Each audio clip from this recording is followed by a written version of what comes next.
Hello everyone, my name is Vladislav, and as Kai already mentioned, I'm a colleague of Kai in SpeakSmart as a moderator, and also in my main everyday job, I work in education, so I work as a principal of a basic school in Tallinn, which is called Tallinna Põhjatahe Põhikool, or Tallinn Põhjatahe North Star Basic School in English.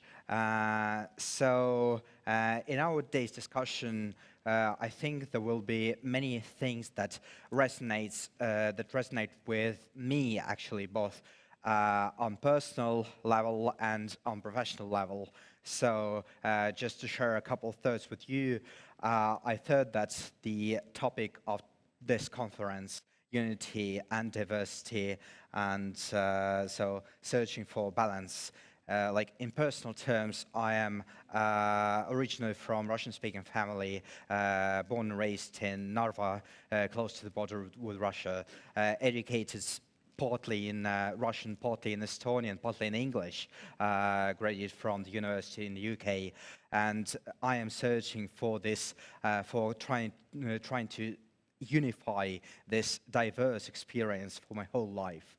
And in terms of my professional experience, in today's education in Estonia, I believe that most of the schools nowadays have students who come from very different backgrounds, linguistically, culturally, and as well in the school that I'm leading, we have students whose native language is Estonian, Russian, Ukrainian, and even some other languages also. And I believe that in this situation, we also have to find various ways to integrate those diverse experiences and try to raise our future generation as someone who, or raise them as people who are really keen to develop our society, not looking for differences, but looking for the ways to unite us all and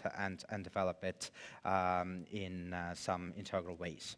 So it is my pleasure to moderate today's discussion. And first of all, we will start with some opening remarks from our panelists, and each of them will have around 10 minutes. And after that, we'll continue with the panel discussion featuring all of those. So first of all, it is my pleasure to give floor to Dr. Anneli Portman, senior specialist at the Finnish Institute of Health and Welfare. Anneli, please. Thank you. I think all these clapping should be to you guys. You're the diehards. You're still here. Well done. It's a great pleasure to be here. I'm some sort of a hybrid.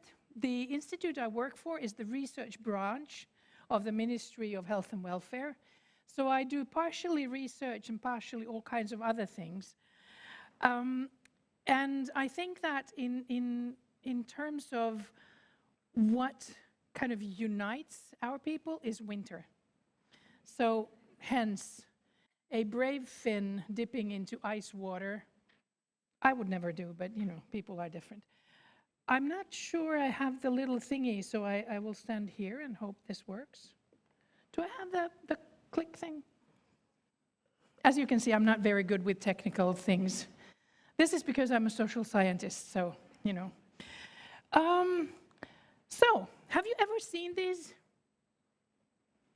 In the summer, if you drive a highway, you see these columns of teeny tiny mosquitoes.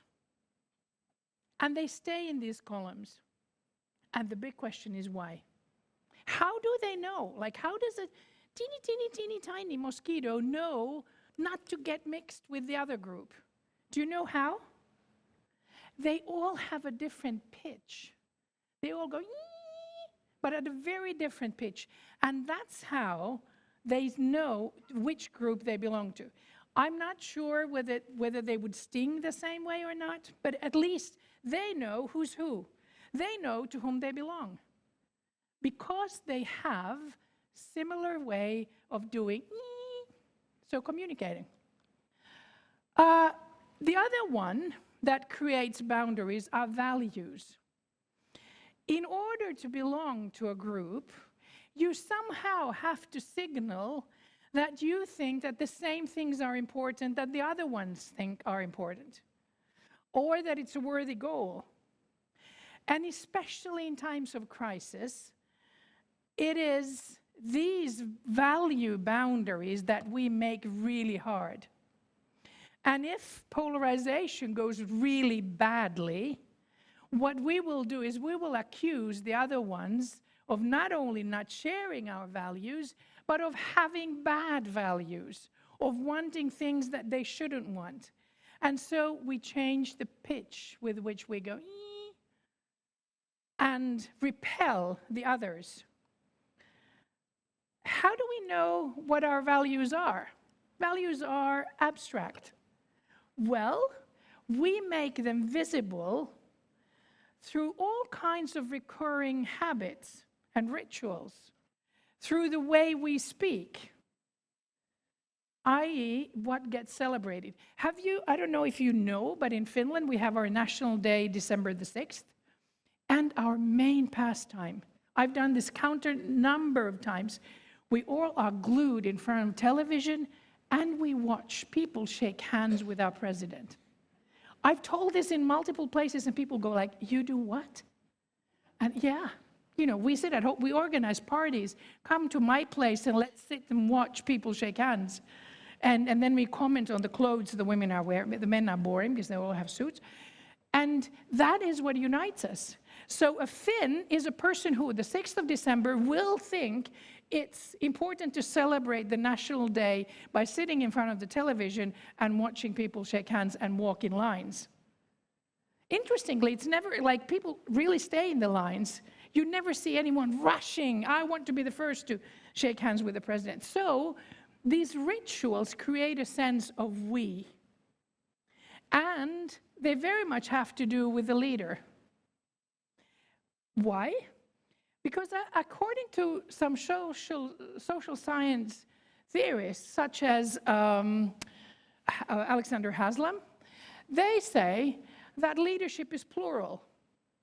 So it's not that you become a leader because you're somehow exceptional. No, the group decides that the leader who has gotten the position in whichever way is somebody who can do things for us and who is kind of the most prototypical example of us. So if you look at the approval ratings of presidents, for instance, it always signifies of how many can identify with the leader, whoever it happens to be.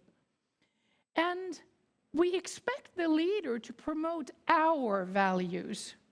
Like the leader cannot a president cannot say, "Well, I like this and I like that."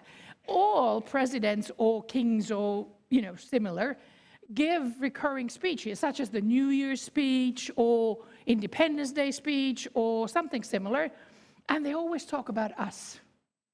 We like this, we do that, we promote this, we don't like that. Why? Because they are doing it for us, for the people. And so the leaders promote our values, our interests, and our solutions because they also define what the problem is. Now here comes the crutch with belonging. As they are doing this, they also say who's allowed to solve our problems. I did my PhD on political rhetoric, and one of the things I was tracing, was how do you belong, how do you make a Finn? What are the ingredients? Hardworking, trusting in the authorities, Lutheran.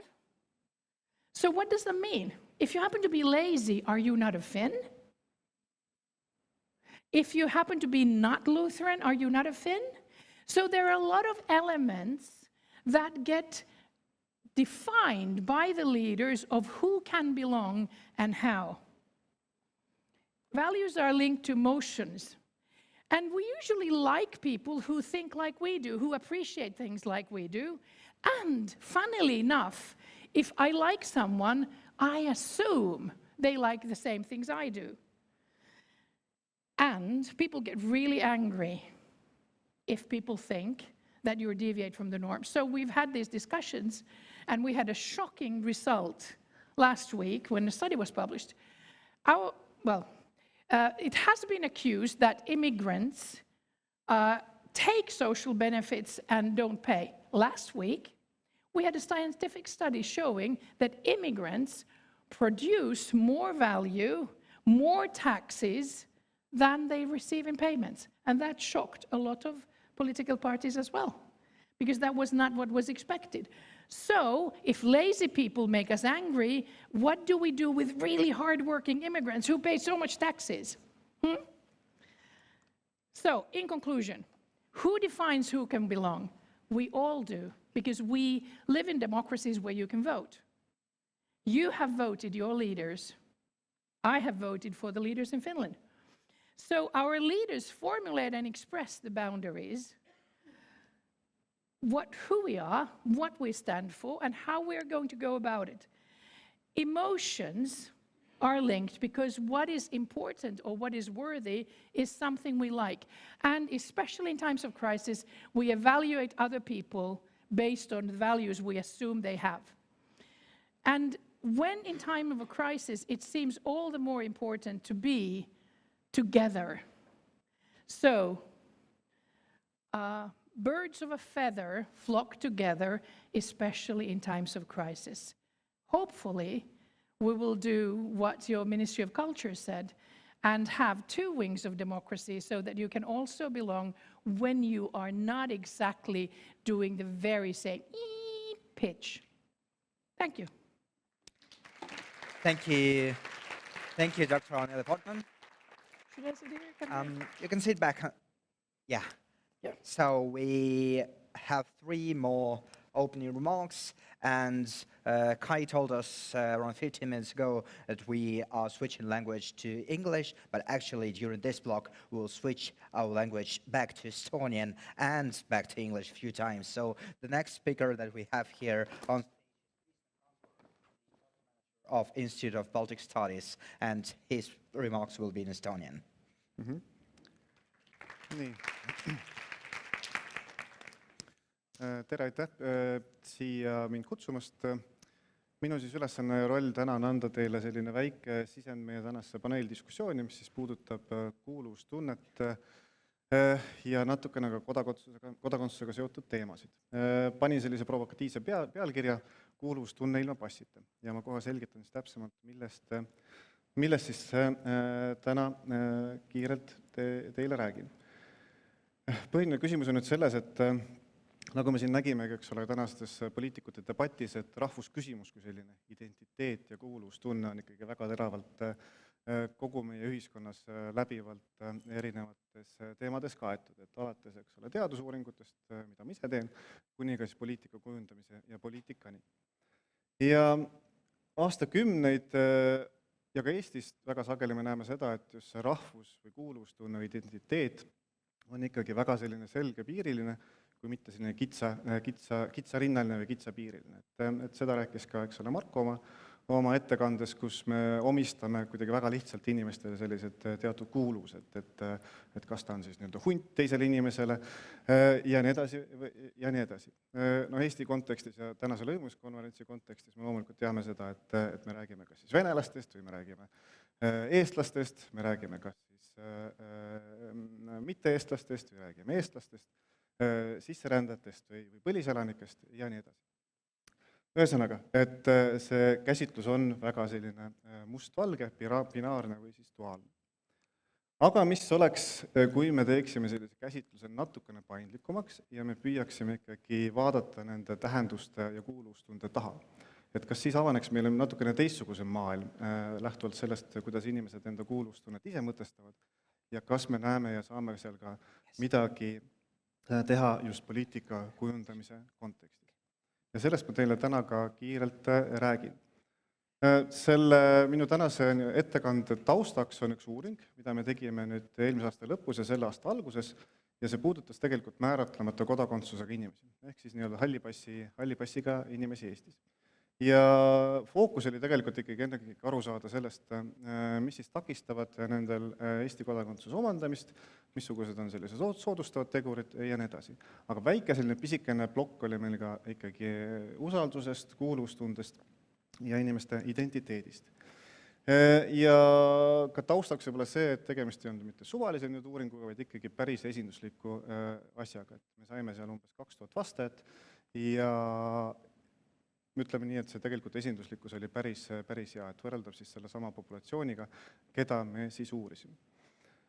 Ja lähme siis nende tulemuste juurde, et me küsisime identiteedi ja kuuluvustada kontekstis kahte sellist väga lihtsat küsimust. Et esimene oli see, mida on küsitud praktiliselt igas integratsioonimonitooringus Eestis ja kõikides vähegi uuringutes, mis puudutavad lõimumist, rahvussuhteid ja nii edasi.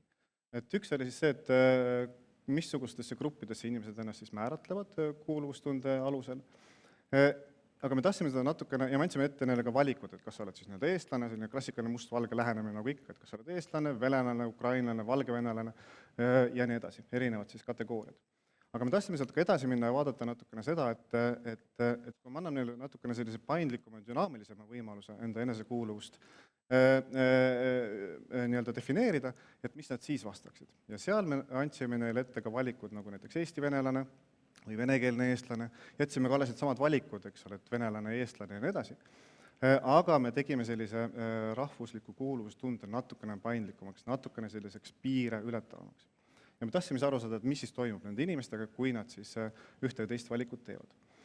Ja esimesele küsimusele, kus on see klassikaline jällegi, mida tavaliselt klassikaliselt alati küsitakse uuringutes, siis tulemused olid sellised.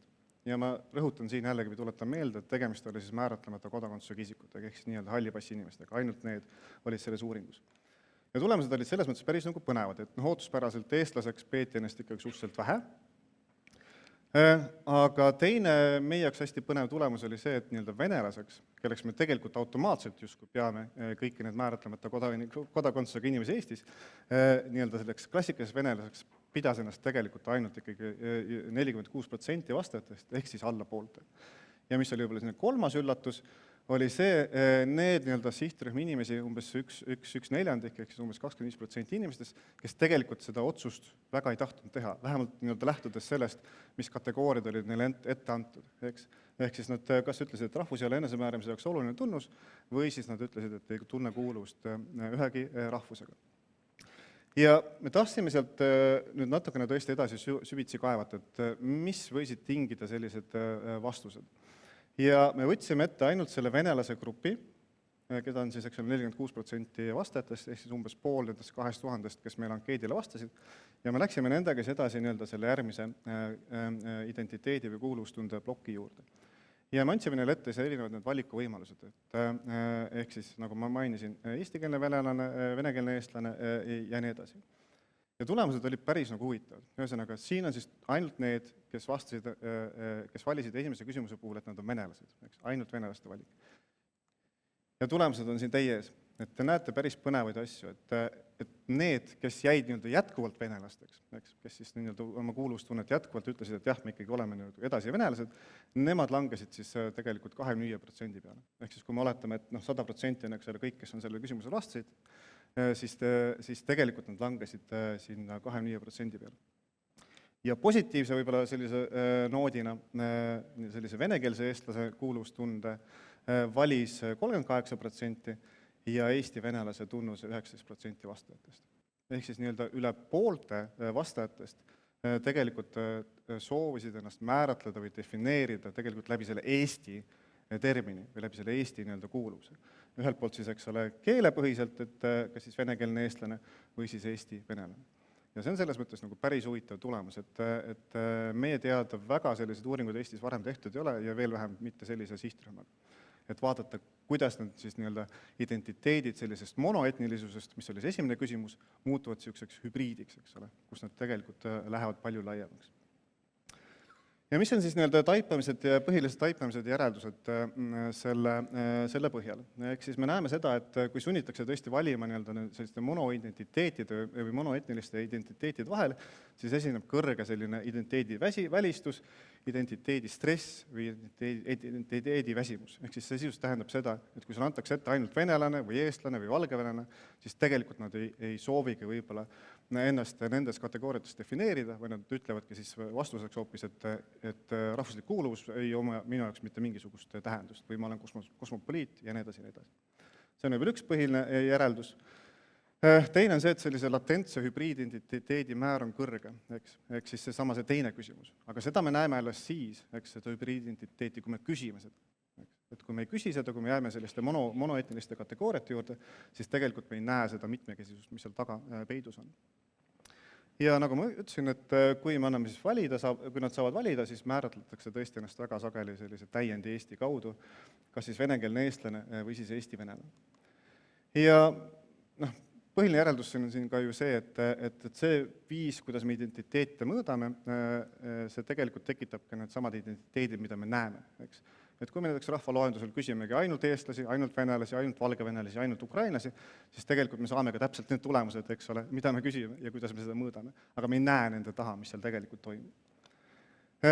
Ja kui me tõesti teeme teine või kolmas selline põhiline järeldus, mis sellest uuringust meil tuli, et kui me teeme poliitika kujundamist ainult selliste monoetniliste kategooriate või tunnuste põhjal, siis me ikkagi loeme seda ruumi ikkagi valesti.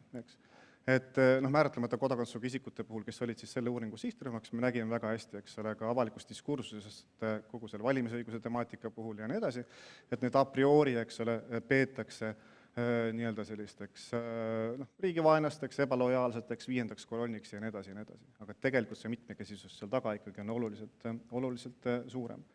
Ja selle valesti lugemisega me tegelikult väga sageli võime ka mõjutada neid erinevaid narratiive, mis pole tõesti tõesed. Ja need narratiivid, mis ei ole tõesed ja mida ma arvan, et me võime suure kindlusega ikkagi väita ka selle uuringu tulemuste põhjal, mida me tegime nüüd määratlemata kodakondsuse isikutega, on see, et suur osa määratlemata kodakondsuse isikutest ei ole mitte mingilgi moel selline julgeolekuoht, keda nüüd üritati presenteerida, eks ole, ka avalikkuses, kui olid valimisõiguse debatiga seotud diskussioonid. See on nüüd üks komplekt järeldusi ja teine komplekt järeldusi, kuidas siis on lood selle Eesti passiga. Nagu me siin tulemused näitasime, eks ole, et siis tegelikult ikkagi märkimisväärne osa on siis omaks võtnud selle Eesti markeri või Eesti tunnuse. Ja nad tunnevad tõesti, et Eesti on ka nende kodumaa, mitte kuidagi vastupidi. Väljendatakse oma sellist passiivset lojaalsust selle kaudu, et nad ei ole võtnud mõne teise riigi kodakondsust. See oli ka huvitav hüpotees, mida me testisime, millest me praegu ei jõua rääkida, aga me vaatasime ka seda, et kas mittevõtmine, näiteks Venemaa kodakondsuse mittevõtmine tähendab sellise passiivset lojaalsuse väljendust Eesti riigile. Aga siia taustaks on see, et paljud on kaotanud tõesti lootuse, tuntakse ennast ikkagi ära tõugatuna, osad tunnevad ennast pettununa ja loomulikult esineb väga palju erinevaid struktuurseid probleeme ja takistusi, mida siin ka eelnevates paneelides on välja tulnud, mis puudutab näiteks keeleõpet. Ja lõpetades võib-olla sellise positiivse noodiga, siis tõepoolest me nägime seda, et umbes 2/3, 65% sooviks ikkagi Eesti Vabariigi kodakondsust omandada ja me näeme ka seda, või nägime ka uuringus seda, et kui nad saaksid Eesti kodakondsuse, siis see suurendaks ikkagi arvestataval osal neist turvatunnet ja lähedustunnet Eestiga. Ja nüüd ongi siis mõttekoht ja arutelu kohta meile kõikidele, kas me jõuame seda arutada tänases paneelis või kunagi tulevikus, et mis on siis need tegevused, mida Eesti riik saaks teha selleks, et seda osa ikkagi sellest rühmast ja sellest grupist tuua lähemale siis Eesti riigile. Et ei piisa ainult sellest kuuluvustundest, kus nad tõesti näevad Eestit oma kodumaana, vaid tegelikult ikkagi nad tahaksid ka saada Eesti Vabariigi kodakondsust ja kas on midagi sellist, mida me saame selle juures veel teha, selleks, et nad tunneksid ennast veelgi turvalisemalt ja veelgi paremini. Aitäh!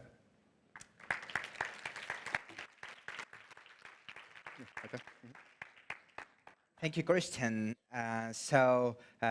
Next we'll have opening remarks from our guest who comes from both Ukraine and the United Kingdom. So Dr. Olha Mukha from the Institute of Resilience and Reconstruction. Please, the floor is yours. Thank you.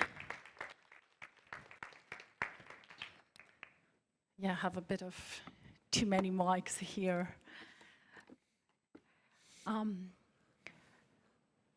Thank you all for being here. Thank you for inviting me over, and I'm very glad to introduce today a quite important topic and probably very exclusive in terms of the experience of the audience gathered there, because I'm going to talk about negotiation between belonging and identity, which sometimes can be negotiating with your only fact of your freedom, your existence, and your life, as well as life of your close and your families, because sometimes it goes so hardcore.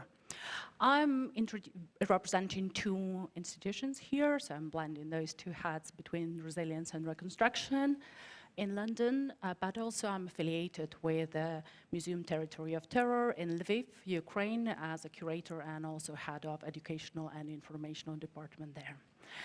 And we are going to talk today about civic resistance, civic resilience, resistance, and how it can introduce itself in everyday acts.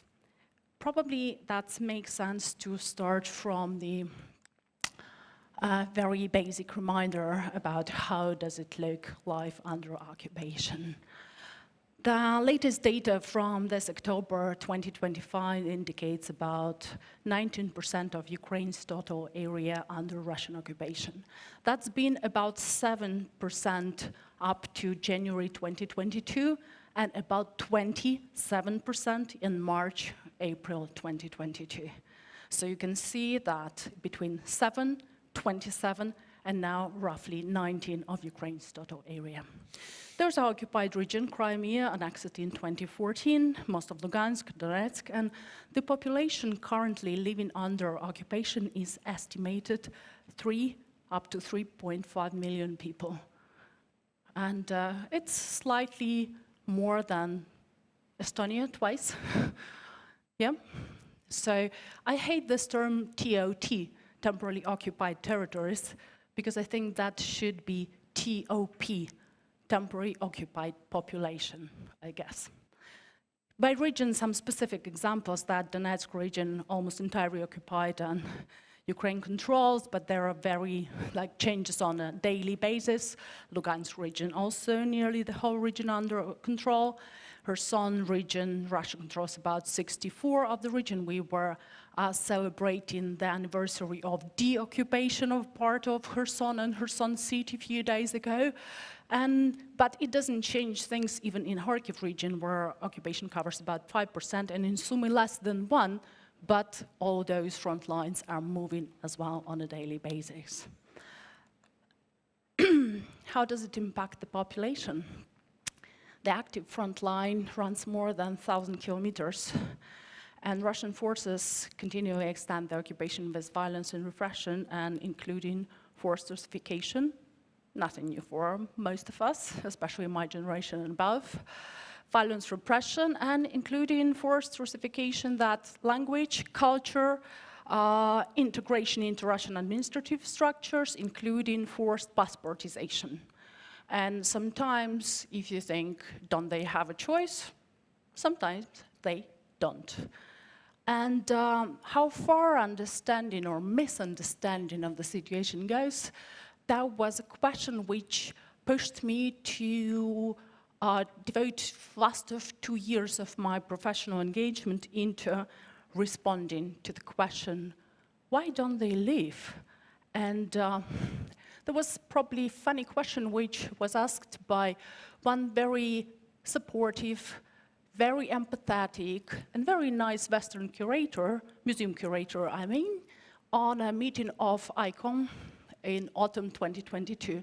And she asked, can you just explain me in a simple terms, what is your problem with occupation, guys? You could just change the flags and pay taxes to different country, and that would be all fine. And that was probably one of the not many times in my life where I had no words. I got numb inside, but then years in cultural diplomacy, I stepped back and thought, okay, she's Italian. When did they have this experience of forced occupation, and even occupation with the element of genocide in their lives and history? Probably never, or rather on the other side. And then the question pushed me to put together the project, which try to switch the focus from territories to people. That's not only about territories, it's about people. That's quite a big exhibition which been run now for around Ukraine. Now we are looking for the opportunities to bring it above. 12 sections. I'll just run you very quickly through, but I want to focus on the main thing. There are 12 sections, history, VR, you can walk through labyrinth and learn about yellow ribbon, about attach, about angry mavka movements. Just so you can walk through VR, through the destroyed museums in Soome region. You can touch or exchange those little stones from Crimean Beach. And when the artists completing this performance, they open the call in their social media and ask people to bring their stones. We got about 16 kilos of stones. Now they're about 6. People still coming and taking or exchanging. So now when we are traveling this exhibition round, I always try to organize this as a reflection and meditation space for people to have this kind of interaction. There are just a few glazes, Wounded Culture Project, but this is where I want to stand more focused.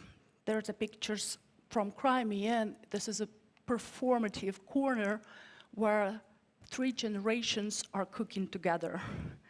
The mother, grandmother, and granddaughter, they're cooking through the screens because they 3 are in different areas. The grandmother stayed in Crimea, mother in Russia, and daughter in London, and they can't meet. The only chance for them is to cook together over those screens. And they have been lucky, because in Crimea it's still possible. If that would be Lugansk region, or newly occupied territories of Kherson region, that would be absolutely impossible.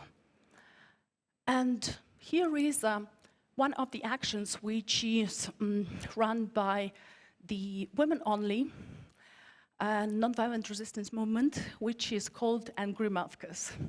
I was very fascinated when I found the information about them, because those ladies established their movement in Melitopol in 2023 as a response and also help to another nonviolent resilience movement and resistance, which you probably could hear about, the Yellow Ribbon. Yellow Ribbon got the Sakharov Prize a couple of years ago, also as a human rights organization. And what they do in one of their actions is that they gather the testimonies from the life under occupation. And yesterday, basically, those testimonies, this project celebrated their 2 years anniversary. So it started literally in November 2023, and about 200 pictures and stories been published since there. And I'll run you very quickly through the emotional landscape of the occupation without stopping in details, but then you can definitely get a sense on reality denial, on social oppression, back to Soviet practices, very familiar to a lot of us, and then informational control, that's one of the biggest problems. That's people, especially those who are not so skilled in getting a VPN and running through all those paywall, they can't really get through. Rewriting history narratives, that's also quite important thing. Very aggressive propaganda, broken families and vulnerable groups left alone.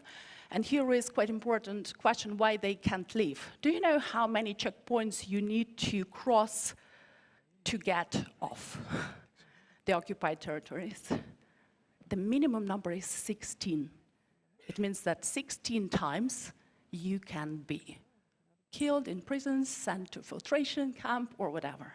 Sometimes people, if they are not really too public or they have other opportunities, they travel through the whole around the Black Sea to get through Sochi, for example, to visit their older parents. And why don't they leave? Different reasons. Sometimes it's age, sometimes it's health, sometimes it's because you were too public and you've been known as a Ukrainian activist. Then you have no chance to cross those 16 checkpoints to stay alive. So you need to wait, you need to find your ways. No medical, and to find your ways becomes more and more difficult. No medical support without Russian passport. That's the first thing which you've been asked in a hospital. Show your passport. If you don't want to receive passport, you've been pushed to, because now you need to re-register your property. And you can't without receiving a Russian passport. Now you need to re-register your mobile number, and you can't do without occupier's passport. Now you need to install the Max Messenger, and which has access. That's basically the perfect spy program on your phone, which records everything, including your likes in social media. So this is how it works. Do they have choice? That's quite a difficult question then. Targeting children, that's another very painful moment, like claiming Ukrainian identity as a mental disorder recently. That it just some kids which were actively pro-Ukrainian being sent to the special treatment as they have mental disorder. Or forcing to support occupational army forces. Separation from families, it's not a recent case as well. So this cultural suppression goes quite far. I put there a few texts, but let's focus on preserving the identity. Where do they belong? I really love that story about the girl, which there were those big posters all around Crimea where before the election about Россия здесь навсегда, and the girl just changed for не всегда. Sometimes it's even keeping those Ukrainian passport even, and I put there when pushed to get occupational one, because mostly this is just a matter of time. It's keeping the old Ukrainian or Crimean Tatar, because being a Crimean Tatar also became a bit of a crime, especially if you are positioning your identity openly. Donating for Ukrainian army forces support, this is already a criminal offense. Preserving ethnic minorities' history and culture, that was the first thing which occupiers' army done in Kherson. They just burned all the children and Ukrainian language books. And that's the same thing is happening now in Crimea with all the books about Crimean Tatar history. I don't know if you've seen, but in Crimea there was a Khersonese antique site. And I think that this is one of the biggest crime against culture. It was totally erased and very kitschy museum, my apologies, very kitschy museum, it was built on that site. So they basically just destroyed the real, very important ancient site. Even singing Ukrainian songs sometimes can be the case. Keeping national symbolic, tattoos. If you have any pro-Ukrainian tattoo, just forget about getting to the checkpoint. This is a 100% guarantee that you're going to be sent to the filtration camp. Taking care of graves. That also is one of the, it's not publicly offense, but this is what they keep an eye on. And sometimes just to give the decent funeral to your clothes can be, oh, thank you so much, can be quite risky situation. Basics, Easter egg painting or celebrating Christmas with the whole globe. As you know, Ukraine transferred to celebrating Christmas on 25th, not for the 7th, or embroidery tradition. That was last week, and last month, sorry, the dictation of national unity. And there were a couple of families which contacted that they were writing actually with the whole Ukraine. And I think that was beautiful because the text of this year was push to live, which was a great boost for their also morale. Providing alternative education, and this is the stuff that Angry Mavkes' movement doing. Disseminating poster and self-printed real newspaper. All of those can get you, usually like those cases are 6+ years in prison. That's the minimum you can get for those activities. Initiating campaigns on TOT. This is a last year campaign, and I'm looking forward to learn what they will create for this year. That was for St. Nicholas, 6th of December. And then that was when they brought sweets for kids and the black trash bags to the occupiers. as a gift. You can understand that if any of those girls would be caught, that would be quite a difficult situation. Keeping high level of security, using a spread in paid VPN, but what they all agree on, this is the main thing which keeps them together, is owning the narrative, nurturing their agency and togetherness, and have a feeling that they've been heard, that they've not been forgotten within Ukraine, government-controlled, or above. So if any of you, I don't know, sign for their TG channel, give them a note that you know, that you learned, that you remember, and remember that those are not only occupied territories, those are people. Thank you.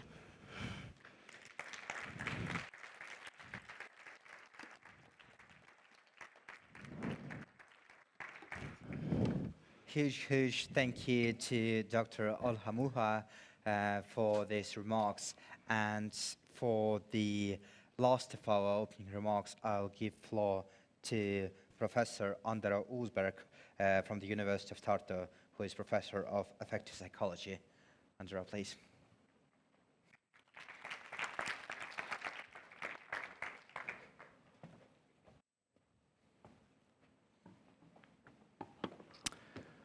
Tere!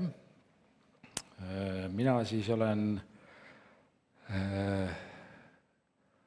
Vabas Euroopas, tegelen ülikooli tööga ja mul on üsna vähe lisada pärast inimsuse vastaste kuritegude põhjalikku kirjeldust. Et me võime vaadata, kuhu me selle aruteluga läheme.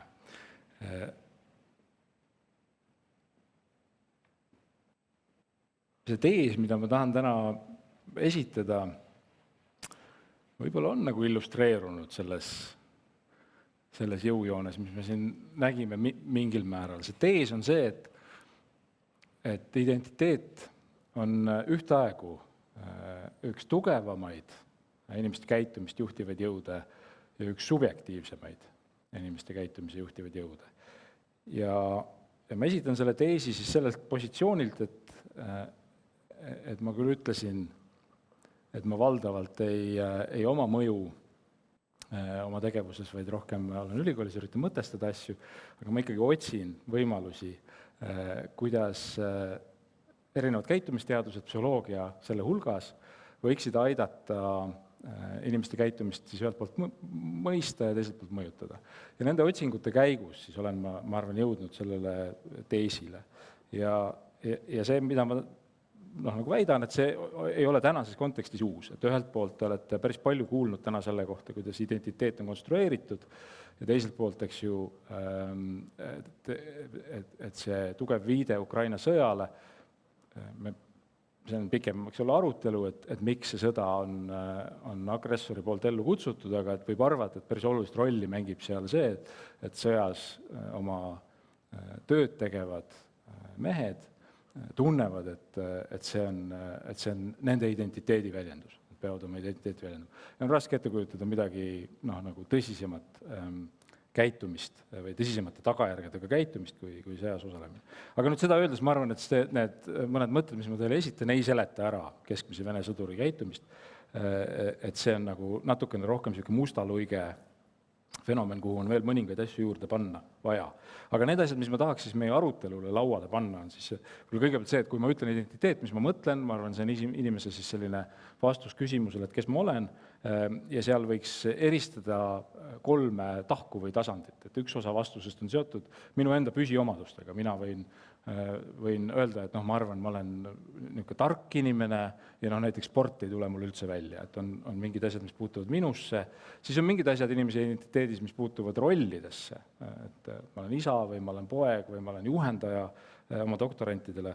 Ja need 2 esimest tasandit ma panen lauale, aga nendest me täna, eks ole, väga palju ei räägi, aga nad on olulised, et mitte ära unustada, et mitte kogu identiteet ei ole rühmapõhine. Aga 3. tasand on siis see, et inimestel on siis kuuluvustunne erinevatesse rühmadesse. Ja seda on siis Eesti keelses kultuuriruumis, ma arvan, Jarek Kasar on selle kõige paremini ära öelnud, et meil on tunne, kes on minu inimesed. Ja nüüd see tunne, kes on minu inimesed, et see on siis see, millest ma tahan rääkida, et see tunne on ühtaegu hästi tugev ja ühtaegu täiesti subjektiivne.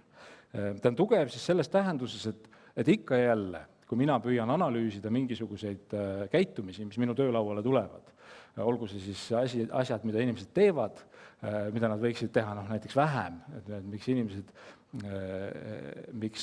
inimesed on sotsiaalmeedias nii palju või miks nad söövad nii ebatervislikult, või siis asjad, mida nad võiksid teha rohkem, et miks inimesed ei vaktsineeri või ei käi valimas või ei vali õiget erakonda. Et kõigi nende küsimuste vastuste seas, ei ole ainus vastus, aga et nende vastuste seas on see, et neile tundub, et nende inimesed teevad nii.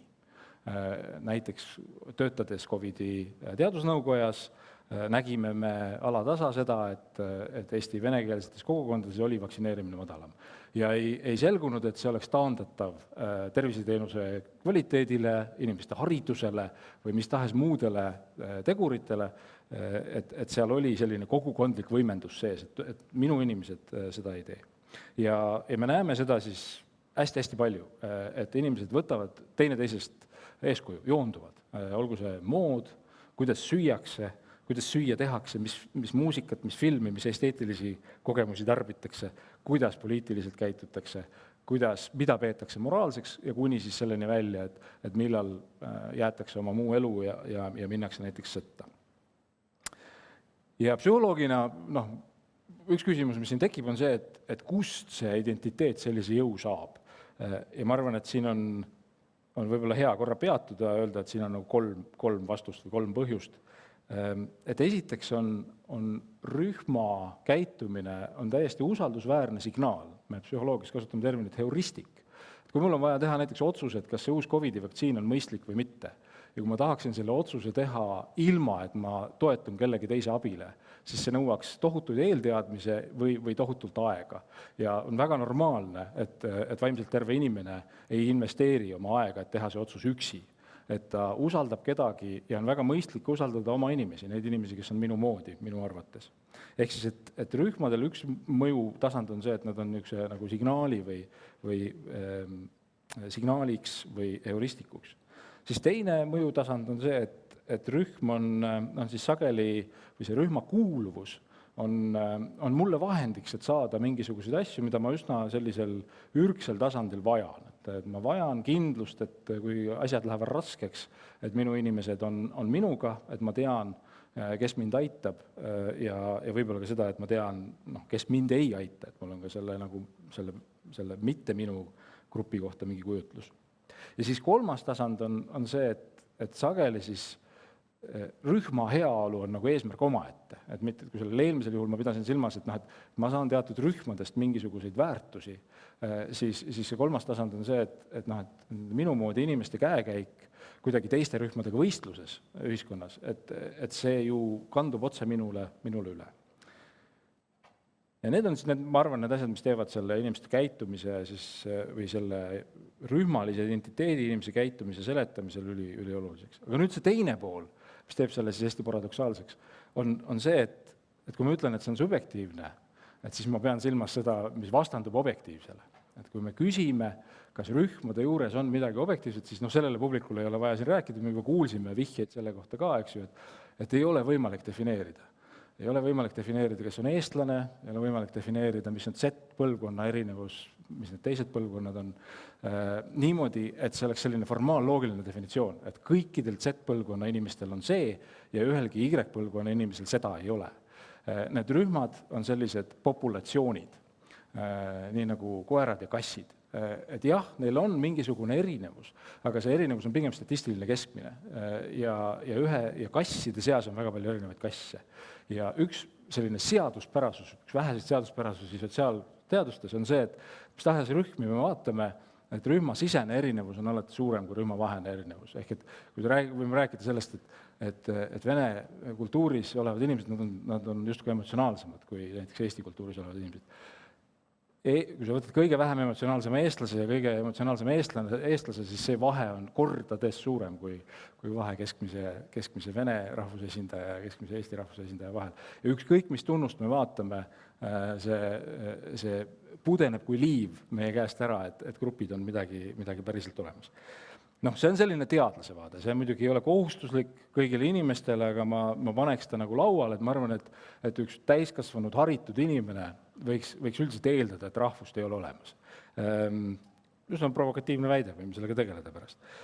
Nüüd isegi, kui inimene seda ei eelda, et siis see subjektiivsus väljendub veel paaris kohas. Et üks on, eks ole, see, et enamikel inimestel on neid identiteete mitmeid. Ja see tähendab seda, et see, milline identiteet parasjagu on esil, et see on muutlik.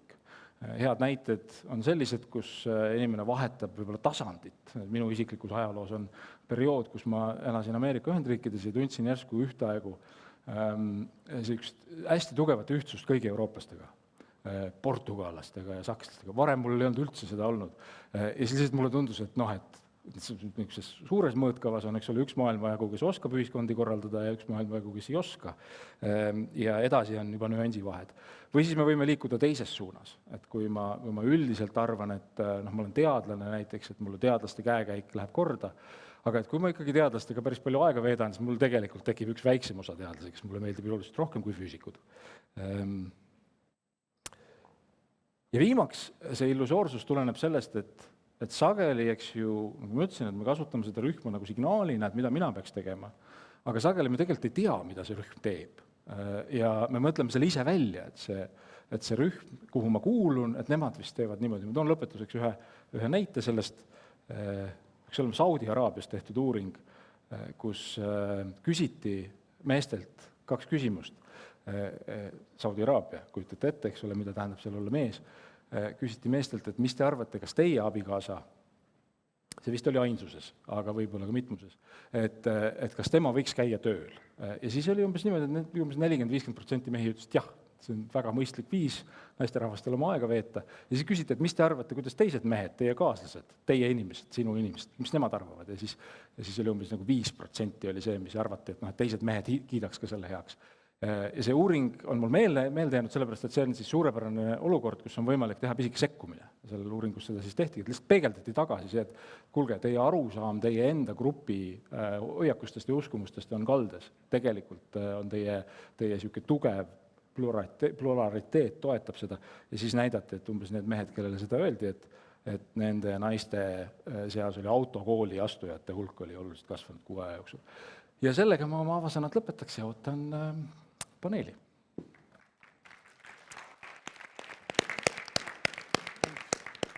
Thank you, Andero. You can already take a seat at the stage. And now this is the point where I would like to invite the rest of the participants of this block to join me on stage. So we have around half an hour left for our panel discussion, which is unfortunately not a long time at all. But still, we'll try to manage and discuss the most important questions on this topic. Just a quick reminder for the audience that you can ask the questions to the participants using Slido. So the code is INSA, I-N-S-A, and I will try my best to find at least some time to quote some questions and give the chance to our panelists to answer those. But first of all, some questions regarding the remarks that we have just heard, and beginning from Kristjan. So one of the thoughts that you had in the end of your presentation was that perhaps acquiring citizenship would give lots of stateless people right now here in Estonia a greater sense of security, the greater sense of belonging, which is the topic of our discussion. So would your recommendation to our decision makers be that we would, in principle, need to ease the barriers to obtaining citizenship? And if yes, then would that be enough? We have heard from other speakers and from lots of people today that maybe this fact of obtaining citizenship in general would not specifically automatically lead us to great social cohesion, which could be like the final destination. So how important would that be if all? Yeah, thank you for this question. So first of all, I would like to say that if we imply that it increases their sense of security, as you said, right, this is not definitely not to say that they are somehow today a security threat, right? So we shouldn't make this conclusion that if we increase something, that that the basis is so low that they would essentially be a fifth column or whatever. So this is just one point or remark into the security or a sense of security.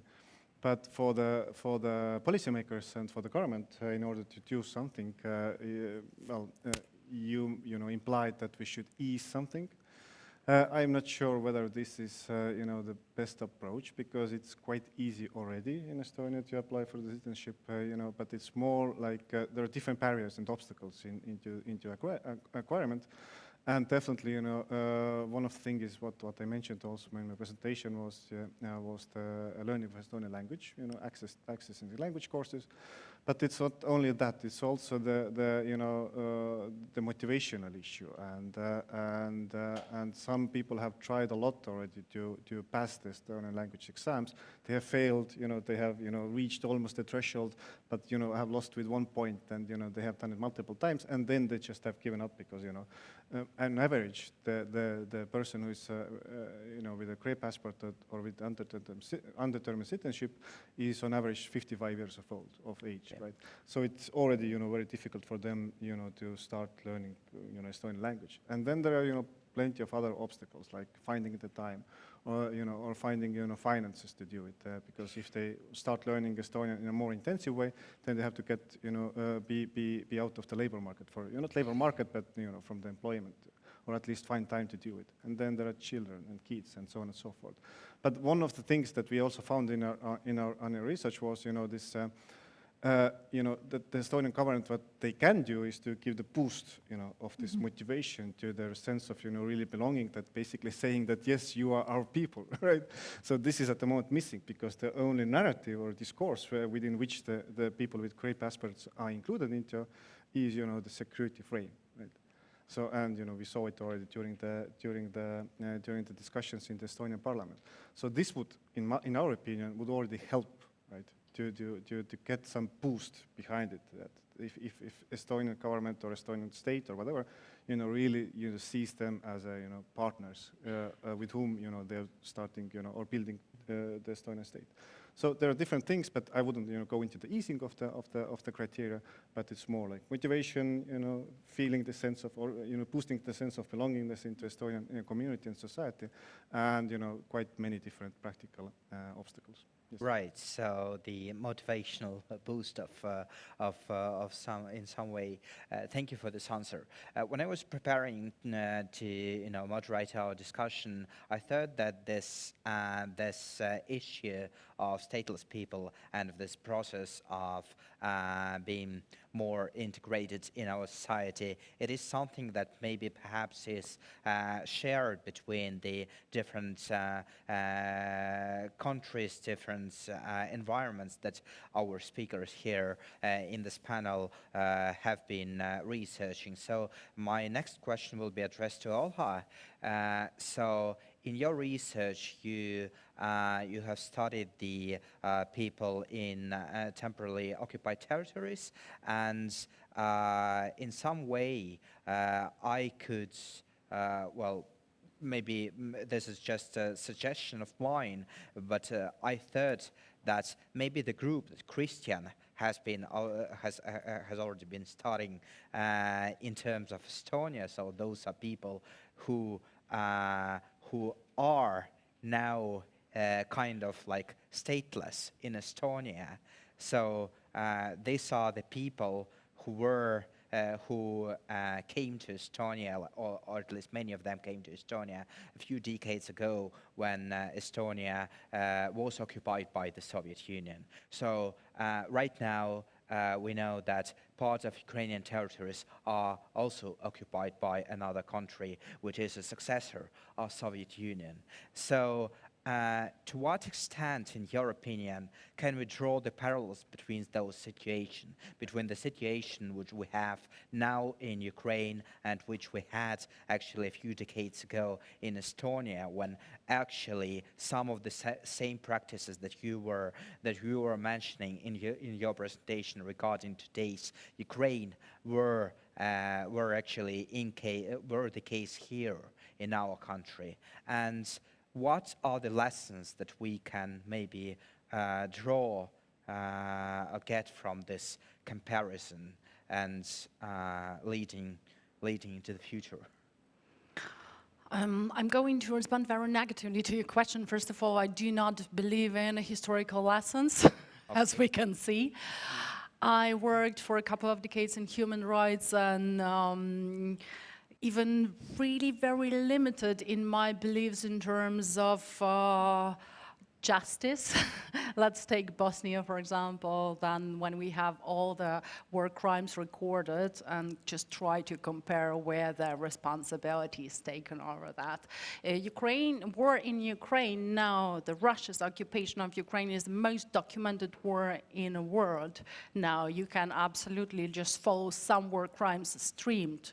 What happens next? Nothing. That's the first thing. The second, we were all living the narrative of never again, and here we go, можем повторить, and they do that, right? The third thing is that the situations are really very different, right? So you just heard about the challenges to leave the occupied territories, which was definitely a very different case here in Estonia. The fourth, it's that if there is one thing which I do believe, it's probably the bureaucracy. And in terms of the motivational boost, because if you will create the relevant situation which would show the benefits for people, you are already motivating them slowly to that direction. Why the UK, for example, feels very comfortable to push everyone who wants to stay, not even for citizenship, but to get the settled status.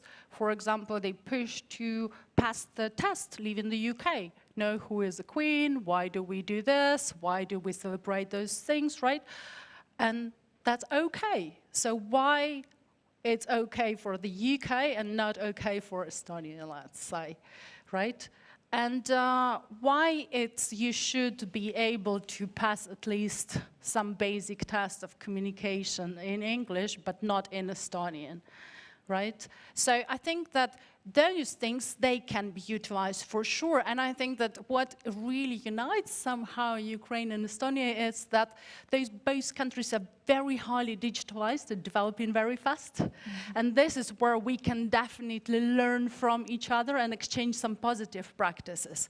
Because digging into historical narratives, it helps to understand the cultural background. It helps to unpack cultural codes, for example, right? How people celebrate, what can unite them. And it's important, it's crucial in terms of communication, campaigns and further. But in terms of the basics, I think that what we can do is create the proper framework and very gently and passionately, because sometimes it takes generations to push that direction.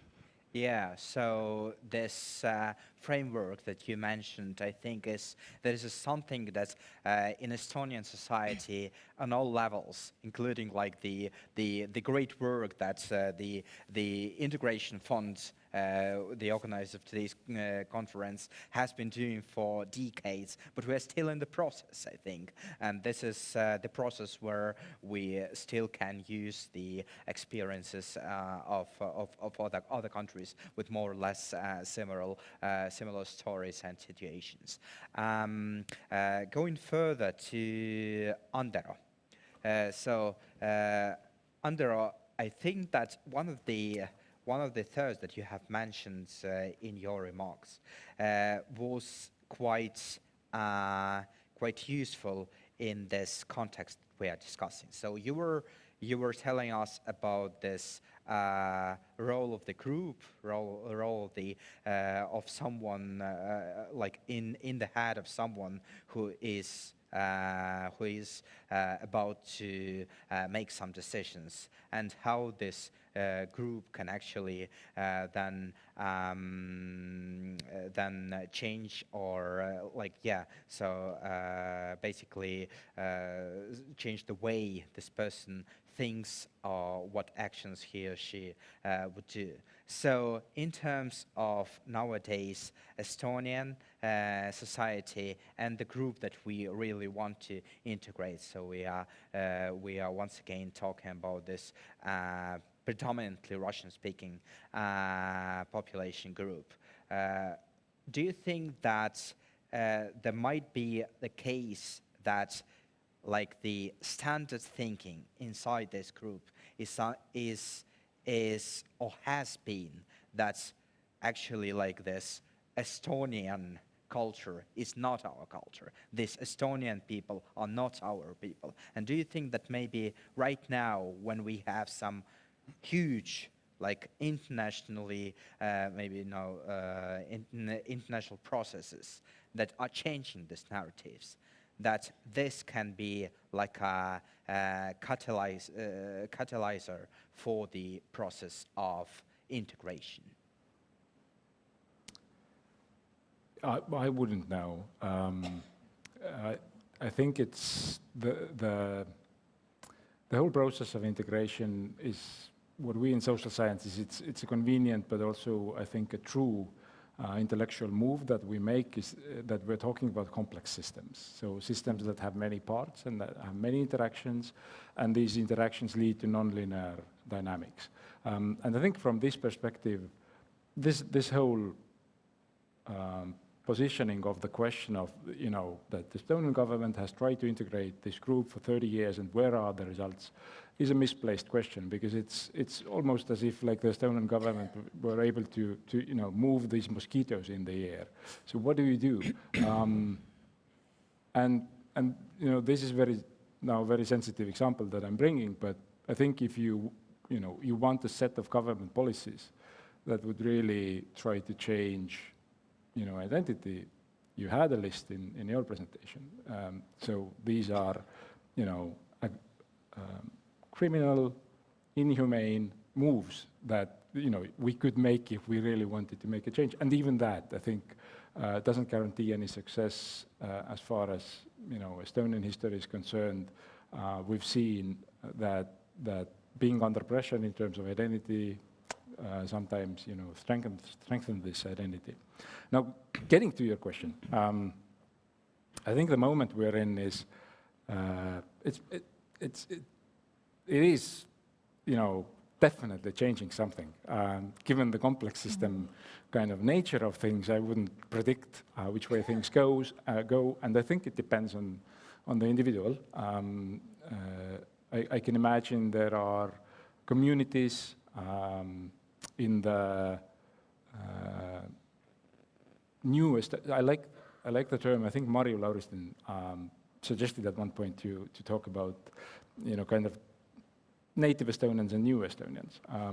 So we have a bunch of new Estonians. When the newness really begins is another question, but they feel to the local Estonian community as newer than us, even if that again isn't true if you look at genetics or any objectively measurable traits. But we have this community of new Estonians, and that community has a rich set of sub-communities, and I'm sure there are sub-communities there who might kind of exhibit maybe the pattern that you were alluding to, that thanks to this clash between the really kind of a civilizational clash between Russia and us, that has kind of closed some doors for them and opened others. But it's also true that we see people for whom this clash has had this I don't know if it's an opposite effect, but it's making them hard to let go of parts of their identity. So it's making the Russian identity more salient, and for some people that's enough for them to to maybe move in a direction that in Estonia we wouldn't want them to move. But so to sum up, I think it's a deviously difficult question, the integration question, and I feel like this is not a panacea, but maybe if we, as we are discussing this, and as we are designing interventions, and also as we are kind of engaging all of those communities, that we too let go of this essentialistic worldview that we have, that you are this community that we're trying to integrate. So if we assume that communities are social constructions, just like constellations in the stars, that like there are these lines that don't really exist, you should really talk to individual people. And if some of us have strong identity, we can kind of accept that, but that doesn't mean that we accept that as like a biological reality. Yeah. I think that I have actually a tip from Ukraine about that. Very nice. And in terms of embracing, and this is a very interesting story about this Ukrainian national idea, right? Because this is an idea which is based not on the blood or ethnicity, which is a political national idea which embraces Crimean Tatars mentioned, which embraces Jewish people, as Ukraine used to be a home for Jewish people, Western Ukraine and Central for ages, right? Which, for example, the dictation of national unity, which is obviously in Ukrainian, but what they done this year, and I found it beautiful, they invited also people of ethnic minorities to speak before, people, Gagauzes of Ukraine, Crimean Tatars of Ukraine, and it created this incredible feeling like all of them are our people. And it doesn't matter, this is what we all doing, and everyone were making fun which like ethnic typical mistakes you done in this dictation. So, and for Lviv Book Forum, for example, Ukrainian Jewish program is a consistent thing over years. So it's already a part of local identity. So this consistency and creating this unity without the opposition, I think that this actually can work. Thank you, Olha, for this third. I really think that is actually quite important to understand that here in Estonia, maybe the context is a bit different. Of course. And it is. I agree with you that we have lots to learn in a sense of constructing the national identity, which is not mono-ethnical, which has been like the status quo since the 90s, which is at least in some, at least for some political groups in Estonia and societal groups in Estonia, which is changing, but where we have, I think, lots of work to do still. I mean, most of those diaries were written in Russian. Yeah. That's it. But moving on, did you want to comment on this? Yeah, I just wanted to, as you know, I come from Finland. So once upon a time, we were under Russia. And when Finland gained its independence, we had this war between kind of like a civil war or war of independence, and it depends on your historical position, what it was. But the peace was made in Tartu, so, you do the math. Anyway, we thought that the biggest dividing line was between the white Finns who supported independence and the red Finns who did not. And actually what happened was that the biggest dividing line was between Finnish-speaking Finns and Swedish-speaking Finns. And there we were at the brink of a new war.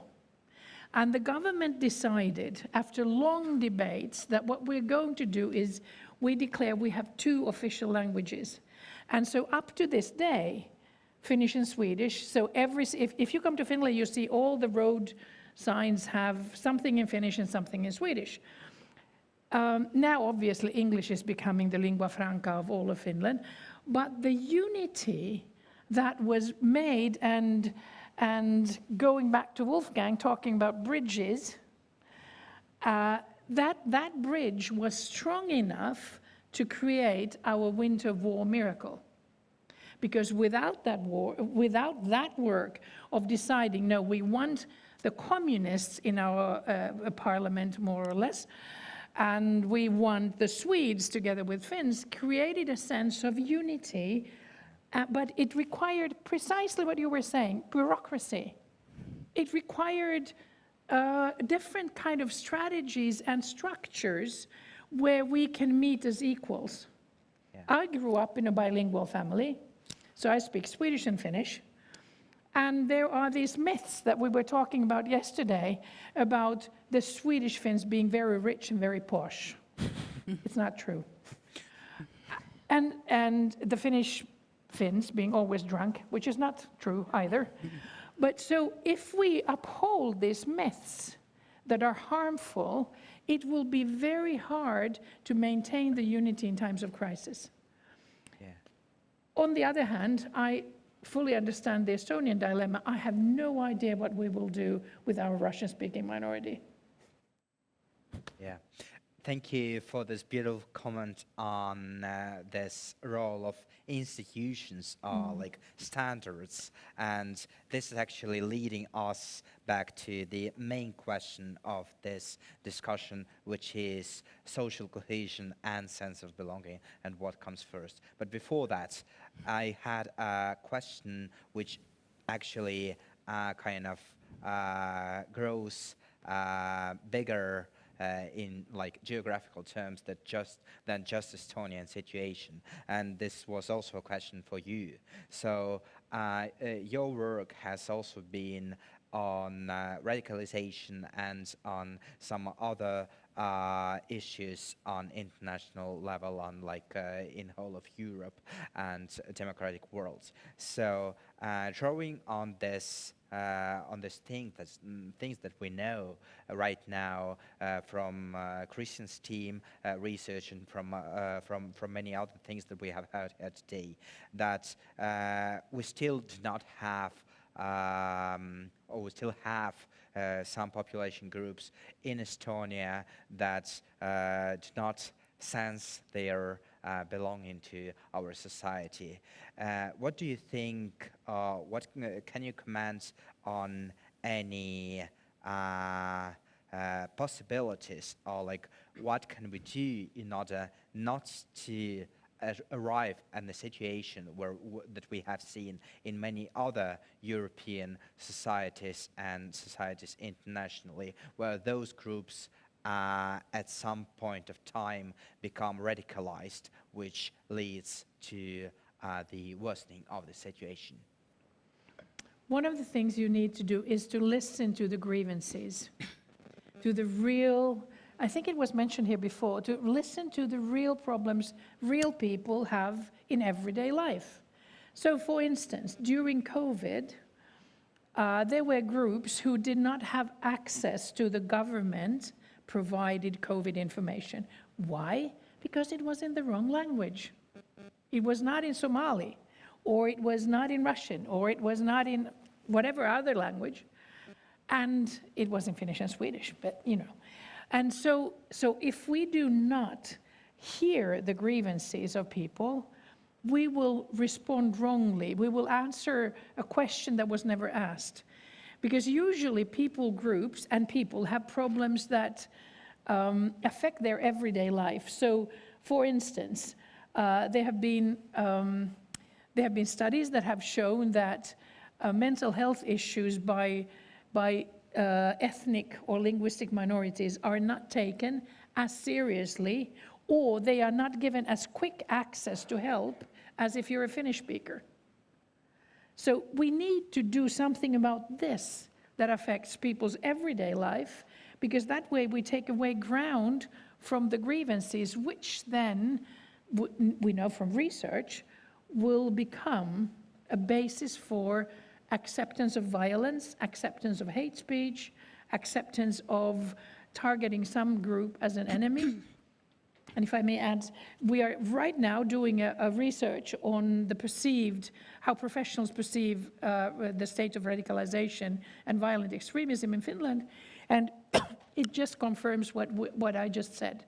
If a group feels that they have these grievances that have not been heard, one of the first things that rises like this is distrust in authorities. We need to find credible messengers, and we need to have listening ears.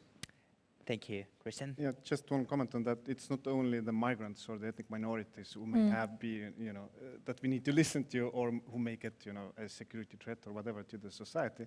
It's also the native, Yes. population who also may become, radicalized and so on and so forth. So I wouldn't, put it or frame it in the perspective or narrative of only migrants. It's also our own, people. Very, very true. Yeah, and actually there was, so I'm looking at the comments on Slido, and there was also a comment that mentions that we have actually in all those societal, discussions, we have to give voice to everyone, also to people who oppose some kind of changes, who oppose some kind of integration processes, just in order to, provide this floor for discussion, which is something that basically all of you have mentioned. One thing. Yeah, when you Yes. were asking what comes first, I thought that this is such a chicken and egg question, because I don't know what comes first. Trust comes first, right?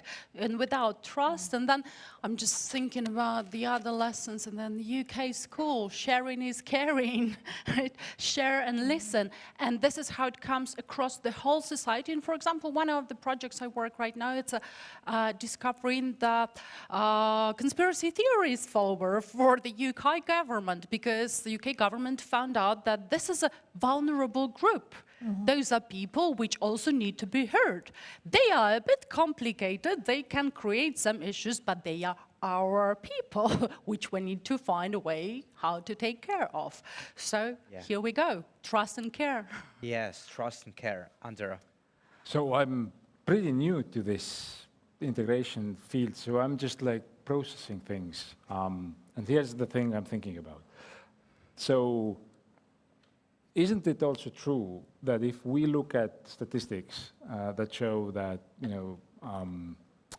Swedish-speaking or some other minorities are getting poorer services, which is definitely true in Estonia. So we see Russian-speaking people having lower salaries, having worse educational outcomes.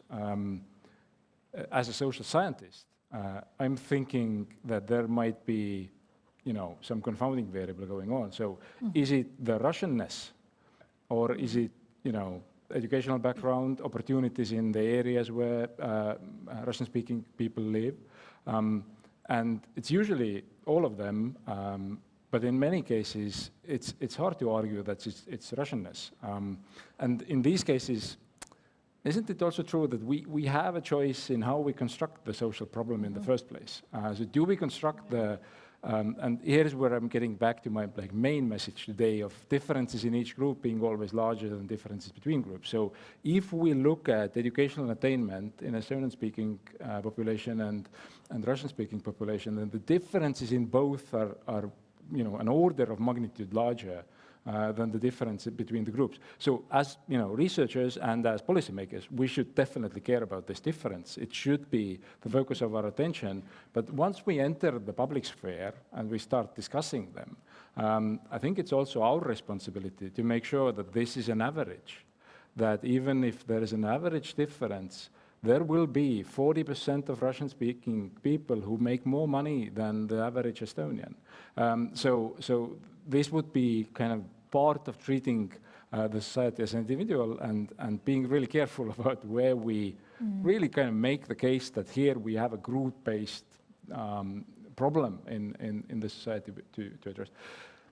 So I presume that this was mildly racist, and you people have thought this through, but I'm just this is what I'm processing now. So is that a valid way of thinking, or is that really problematic?